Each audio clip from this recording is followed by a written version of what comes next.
stood and stared from a distance. Couldn't understand how this one man, bruised and blistered, would stand with taunts and whispers. I felt sick just as a witness. Who could deserve this? What did we miss? I'd seen death before, but not death like this. The Jews called him a savior. I guess the Romans thought not. What pillar stands that a perfect man that washed feet with his own hands should be lost? Why does the crowd's cry sound like victory? They celebrate as they serenade his misery. They thought him a king, and yet he wears such inglorious glory.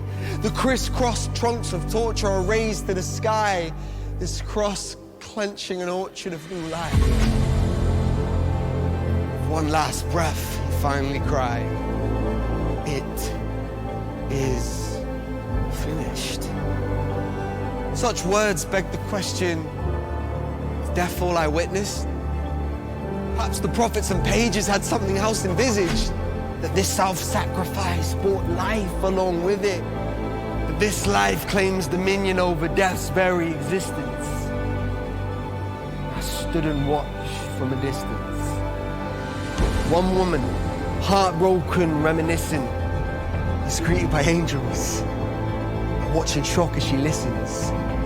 For the tomb that bound eternal love from its mission is broken open, love's unrestrained resistance.